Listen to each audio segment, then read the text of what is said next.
श्री महाभारत का आदि पर्व एक पुष्पदश।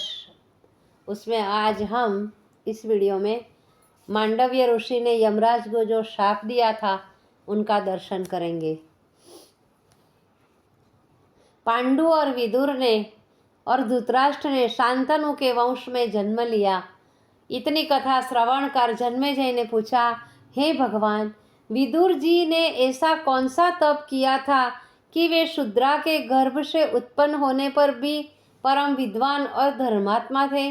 वैशंपायन जी बोले, हे राजन, मांडव्य ऋषि के शाप से शापित होने के कारण स्वयं यमराज ही शूद्र के गर्भ से विदुर रूप में उत्पन्न हुए थे। मांडव्य ऋषि की यह कथा मनोहारिणी है, तुम इसे ध्यान से सुनो।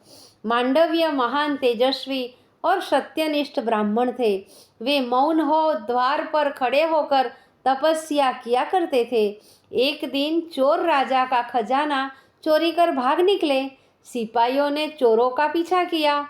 निदान ये हुआ कि चोर चोरी का सामान मुनि के आश्रम में फेंक कर भाग गए और वन में जा छिपे। सिपाहियों ने मांडव्य ऋषि को बंदी बनाकर राजा के सम्मुख खड़ा कर दिया।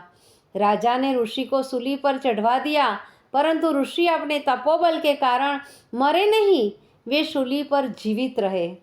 राजा ने ऋषि को सूली से उतरवा कर क्षमा मांगी और सेवा करके मुनि को प्रसन्न कर लिया।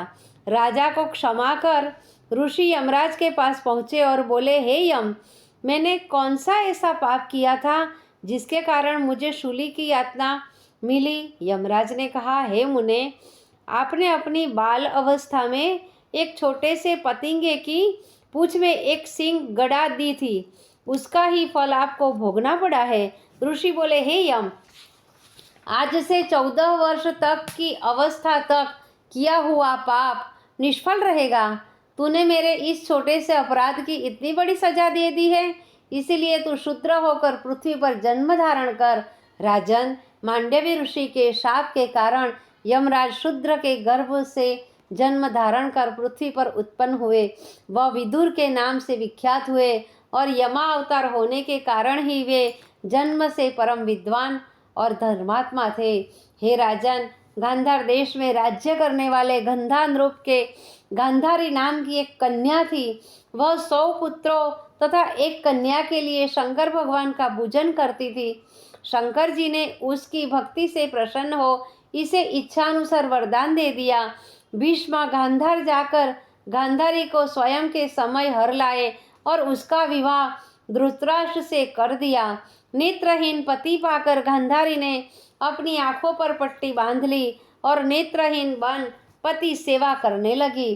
भीष्म ने हस्तिनापुर का राज्य पांडु को देकर उनका विवाह कुंती भोज राजा की पुत्री कुंती के साथ कर दिया।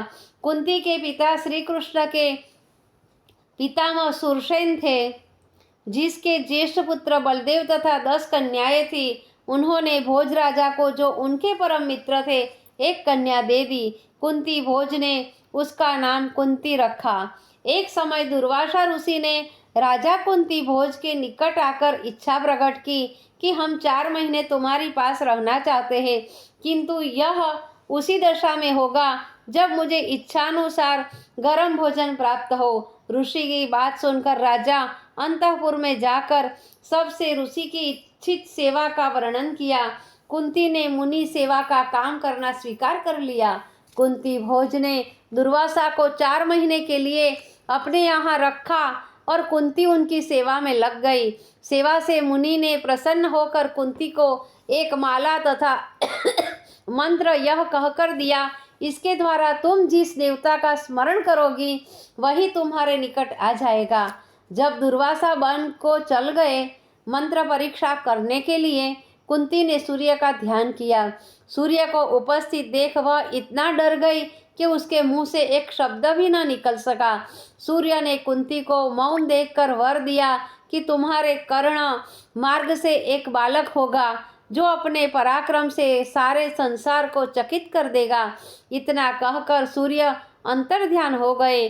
कुंती ने कर्ण द्वारा एक सुंदर बालक को जन्म देकर चुपचाप गंगा जी में बहा दिया, जिसे अधिरथ ने स्नान करते समय बहता हुआ बाहर निकाल लिया। हे राजन, इसी प्रकार दानी कर्ण की उत्पत्ति हुई।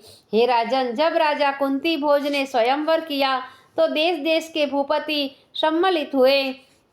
कुंती ने अगणित राजाओं की उपस्थिति में पांडु के गले में माला पहना दी। राजा कुंती भोज ने बड़ी प्रसन्नता से विवाह किया तथा पांडु वहां से प्राप्त होने वाले सुंदर दहेज के साथ अपनी राजधानी को लौट आए। उन दिनों भद्र देश के राजा अपनी कन्या माद्री का स्वयंवर रचने जा रहे थे। यह समाचार भीष्म को मिला तो वे भद्र देश जाकर कन्या को जीत लाए तथा उसका विवाह पांडु से कर दिया। इस प्रकार पांडु के माद्री एवं कुंती दो पटरानियां हुई जिनके साथ वे अपना जीवन सुखपूर्वक व्यतीत करने लगे। भीष्म ने विदुर का विवाह देवराज की कन्या पाराशरी से कर दिया। माता सत्यवती को अत्यधिक सुख प्राप्त हुआ।